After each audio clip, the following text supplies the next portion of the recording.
So as the Trump ally took to the stage on the third day of CPAC, he offered a question that was designed to hype up the MAGA crowd. The question was, how many of you would like to see impeachment hearings? And well, I'm sure the response was anything but what he expected. That was the wrong answer. I think they would get destroyed in the midterms. I get the vibe. A lot of people I knew who just voted for Trump because they thought it was cool in like high school are just now just being like, I can't stand the guy. As the president opted to skip the conservative Coachella as the country remains in complete shambles, it seems like that didn't matter because things are still in shambles. The Department of Homeland Security has now been unfunded for weeks, and the impact is being felt across multiple airports. And after the Senate passed a bipartisan bill to restore DHS funding, including TSA operations, well, House Republicans rejected that deal, choosing instead to pursue an alternative approach. Thank you, Mr. Speaker. You and John Thune are not on the same page. You came out and criticized Democrats. He was the engineer behind this. Why are you guys not on the same page? And are you not extending the shutdown? If you were to accept what the Senate had passed, this could end tonight and the TSA lines would shrink. I wouldn't call John Thune the engineer of this. Chuck Schumer and the Democrats in the Senate. Chuck Schumer and the Democrats in the Senate have forced this upon the Senate. I have to protect the House. Let me answer the question, Chad. I have to protect the House. And I have to protect the American people. That's our responsibility. Our colleagues on this side understand this is not a game. We are not playing their games. These people want open borders and they want criminal illegal aliens in the country. They do not want to enforce the law. They want to literally defund. You just read it in the bill here. They want to give $0 to enforcing federal immigration laws and keeping the border secure. That was the biggest issue in the election of 2024, the wide open border that Joe Biden and Kamala Harris hoisted upon the country. And 20 million, by some estimates, 20 million dangerous, criminal, illegal aliens included in that number came over the border. We have terrorists in our country. We have obviously murderers. They're putting it on display. And then these big blue cities that have sanctuary city policies, they're releasing these people onto the streets. They released them over the border when they came over under the Biden years. And that is the turmoil that we're facing right now. The very serious threats to the homeland and everybody. It's not just long lines at the airport. It is the danger and safety of everyone. We'll talk more after this is passed. We'll get it done. That decision has effectively kept the shutdown going, while the president has reportedly signed a memo in order to pay TSA workers. But with all this going on, it appears that even those attending CPAC are frustrated also. Reporting from the event described a broader atmosphere of low energy, internal feuds, and uncertainty about the direction of the party, with key issues like the Iran war and the economy creating tension inside the base. Have every diplomatic tool at his disposal, and I do trust that he knows a great deal more than I do. But a ground invasion of Iran will make our country poorer and less safe. It will mean higher gas prices, higher food prices, and I'm not sure we would end up killing more terrorists than we would create. In Iran. This isn't, what I voted for. What I voted for was domestic policy, change at home, and, realistic foreign policy. So I'm just hoping we can get it all wrapped up soon. And this was never more apparent than during this awkward exchange on stage. How many of you would like to see impeachment hearings? No. That was the wrong answer. Let me try it again. How many of you would like to see impeachment hearings? No. Can someone bring some coffee out for the CPAC? What's also notable is that it fits into a larger pattern that we've been seeing here, right? Internal Republican divisions over policy, MAGA media figures openly disagreeing with their party, and now there's visible confusion even at a flagship conservative event. Even Trump's absence from CPAC, something that rarely happens, added to the sense that the movement itself, at least temporarily, is off balance. So the president's right when it comes to military targets. However, the president is on the clock with the American people. New Fox News polling shows the president's approval rating taking a hit as gas prices rise from a month ago. 64% of registered voters disapprove of the president's performance on Iran. 71% of people disapprove of the handling of inflation. 66% disapprove of the performance on the economy. Now, all these are connected by oil, which can put pressure on increased prices. And that's why there's so much attention on the Strait of Hormuz.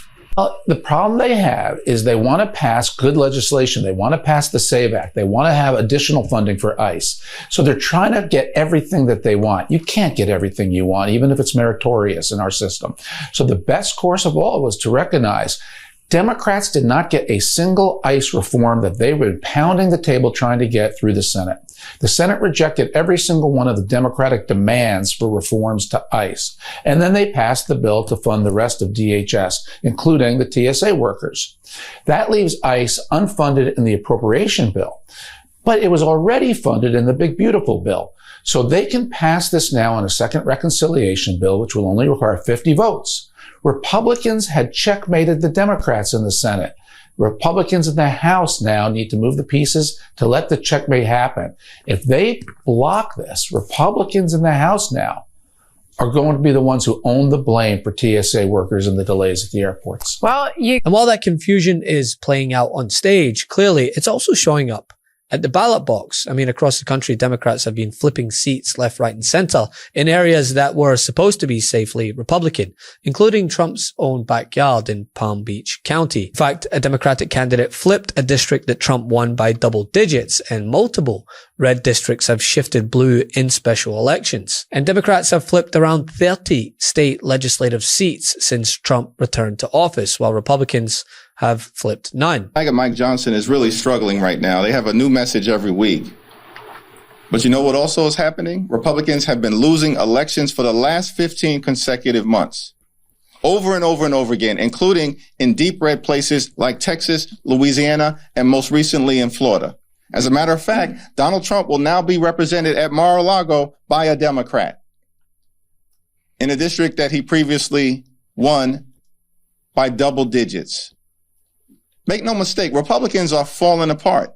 When are they going to learn their lesson that the American people are rejecting their extremism and actually want Congress to focus on making life better for everyday Americans? That's what Democrats are continuing to do.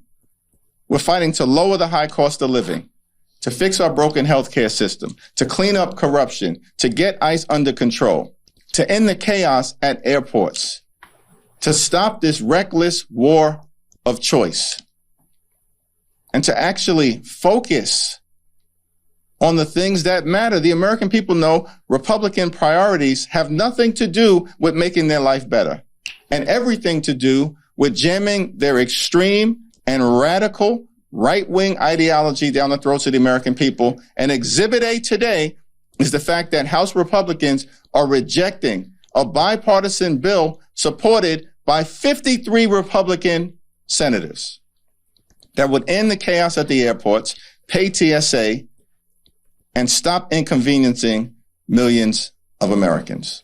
Thank you. So if you're seeing confusion and mixed signals at CPAC, it should be a wake-up call for Republicans, right?